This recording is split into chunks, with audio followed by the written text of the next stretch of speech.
नमस्कार। मैं हूं संजीव श्रीवास्तव। आप देख रहे हैं 4 PM न्यूज नेटवर्क। हम नहीं खेलेंगे लेकिन खेल बिगाड़ेंगे। जी जी। कहावत तो कुछ यूं है कि हम भी खेलेंगे वरना खेल बिगाड़ेंगे।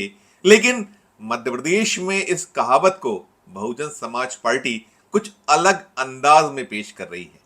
प्रस्तुति या उसका कदम ये ध्वनित कर रहा है कि हम नहीं खेलेंगे लेकिन खेल बिगाड़ेंगे। बिल्कुल बिल्कुल। मध्य प्रदेश की भिंड सीट पर कुछ ऐसा ही नजारा पेश हुआ है। वैसे भी बसपा सुप्रीमो मायावती का रुख और रवैया साफ नहीं है। और माना या कहा तो बार बार ये जा रहा है कि इस चुनाव में जो बहुत महत्वपूर्ण चुनाव है 2024 लोकसभा के, जिसे देश में बार बार ये कहा जा रहा है कि ये लोकतंत्र बनाम तानाशाही को खत्म करने या लोकतंत्र को बचाने का चुनाव है और सबकी भूमिका इस चुनाव में बहुत अहम है। यदि 2024 में सफलता नहीं मिली तो इसके बाद मौका नहीं मिलेगा।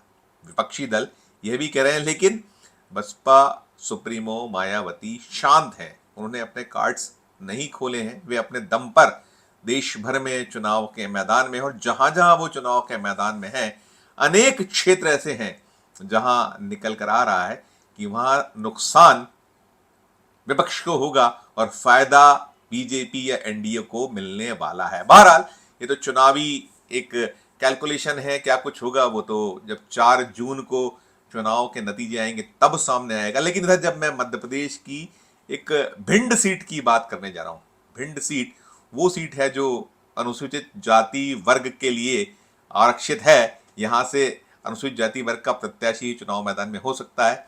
भारतीय जनता पार्टी के पास यह सीट है और भारतीय जनता पार्टी ने संध्या राय को पुनः टिकट दिया है। उधर कांग्रेस ने एक बड़ा दांव खेला था।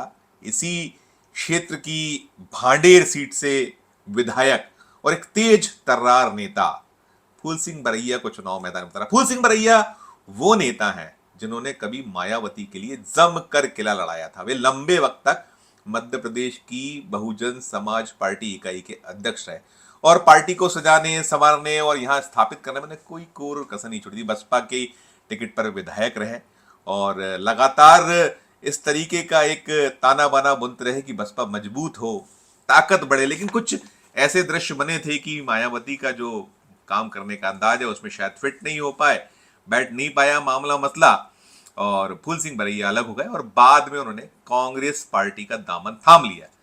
मायावती ने तो ये आरोप लगाया था कि कांग्रेस ने उन्हें तोड़ लिया है। हालांकि जब वो टूटे थे तो अलग दल बनाकर चुनाव लड़े थे और सफलता नहीं मिली थी। बाद में उन्होंने कांग्रेस ज्वाइन की थी। वो एक अलग पुराना मसला मामला है, बहुत पुराना मामला है। अभी जो ताजा हालात हैं, जो मौजूदा परिप्रेक्ष्य जिसको लेकर हम ये वीडियो बना रहे हैं, उस वीडियो में हम यही बताने आपको जा रहे हैं कि भिंड एक ऐसी सीट है मध्य प्रदेश में। ग्वालियर चंबल संभाग में कुल 4 लोकसभा सीटें हैं और 4 लोकसभा सीटों में ग्वालियर, भिंड, मुरैना और शिवपुरी, गुना शिवपुरी, ये 4 सीटें आती हैं। और 4 में पिछले चुनाव में चारों ही कांग्रेस हारी थी। ये चारों सीटें भारतीय जनता पार्टी जीती थी और कांग्रेस को यहां हार का सामना करना पड़ा था। ये 4 सीटें जो मैंने आपको बताया कि वो ग्वालियर, भिंड, गुना शिवपुरी और साथ साथ मुरैना। अब इस बार जो विधानसभा 2023 के चुनाव हुए उसके आलोक में देखें, उसके परिप्रेक्ष्य में इस क्षेत्र को देखें तो यहाँ काफी बेहतर चांसेस यदि कहीं बन रहे हैं या बनते जा रहे थे तो वो थे एक ग्वालियर सीट, दूसरी भिंड सीट और साथ में मुरैना भी।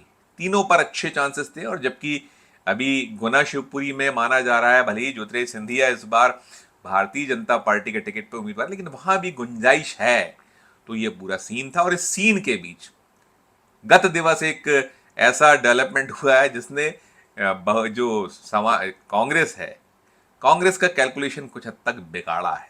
यहाँ सीधी फाइट कांग्रेस वर्सेस भाजपा के बीच होने की संभावना बनी थी, लेकिन अब यहां से कांग्रेस की टिकट पर जिन्होंने 2019 का चुनाव लड़ा था, देवाशीष जरारिया, वे कांग्रेस का दामन छोड़कर बहुजन समाज पार्टी में न केवल शामिल हो गए बल्कि उन्हें टिकट भी दे दिया गया है। वे मायावती राजस्थान में एक चुनावी सभा में थी, वहां जाकर उन्होंने पार्टी बसपा की सदस्यता ली और फिर वो बसपा का दामन थाम कर चुनाव मैदान में उतर गए हैं। उनका टिकट घोषित हो गया है और ये जो क्षेत्र है, भिंड सीट है और ग्वालियर चंबल संभाग का जो क्षेत्र है, ये बहुत ऐसे अवसर मानकर कांग्रेस चल रही थी कि इस बार जो 29-0 पर खेलना चाहती है बीजेपी, उसे तोड़ने के लिए उसका जो एक चक्र है या जो मानकर चल रही है, उसे कहीं ना वहां तक पहुंचने देने के लिए ये क्षेत्र काफी काम आएगा। और भिंड तो वो मानकर चल रहे थे, लेकिन अब देवाशीष जरारिया के चुनाव मैदान में उतर जाने से कैलकुलेशन गड़बड़ा गया है। ना केवल कांग्रेस बल्कि कहीं ना कहीं उसने ये जो वहाँ के प्रत्याशी हैं कांग्रेस के, जो विधायक भी हैं कांग्रेस के टिकट पर, फूल सिंह बरैया, उनका गणित बिगाड़ा है, उनके समर्थकों को कहीं बेचैनी पैदा की उनके समर्थकों में। और देवाशीष जरारिया वो शख्स हैं जिन्हें 2019 में सीधे सीधे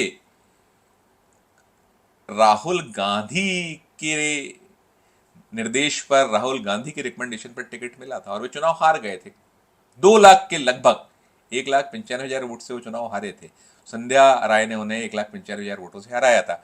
और उसके बाद अब उन्होंने जब ये पार्टी छोड़ी है, कांग्रेस को इस्तीफा भेजा है, तो उसमें इस्तीफे में बड़े सारे आरोप और लांछन लगाए हैं। उन्होंने कहा है कि 2019 के बाद वे निरंतर भिंड को नाप रहे थे, भिंड के लिए काम कर रहे थे। उनसे बार बार ये कहा जा रहा था, जब विधानसभा चुनाव थे तब भी उन्होंने विधानसभा में चुनाव लड़ना चाहता, लेकिन पार्टी ये कहती रही थी कि उन्हें लोकसभा में उम्मीदवार बनाया जाएगा।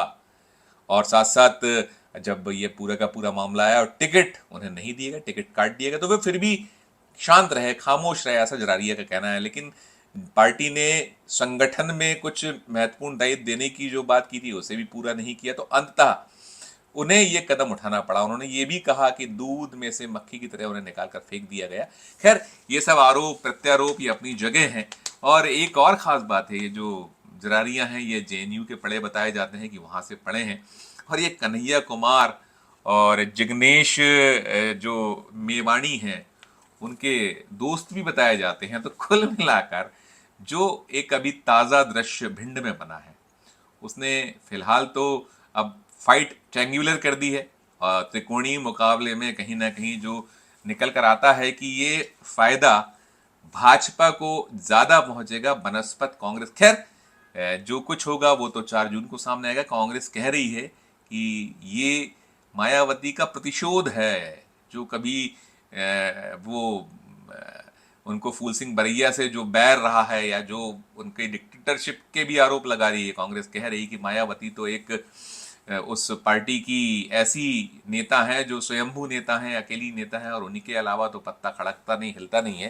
तो वही कुछ दृश्य है। और ये भी कहा जा रहा है कि इसके पहले भी फूल सिंह बरैया को डिफेम करने की कोशिशें बसपा या जो सुप्रीमो है मायावती उनकी ओर से होती रही, लेकिन फूल सिंह बरैया अपने कदम आगे बढ़ाते गए और अंततः उन्होंने जो 2023 करंट था उसे जीता। और इस बार भी 2024 में भले ही उन्होंने एक पुराने कांग्रेसी को तोड़ा है, वो कांग्रेसी भी कभी बसपा पे साथ रहा ऐसा बताया जाता रहा है, वापसी हुई है पार्टी में या जो कुछ भी स्थितियां हैं।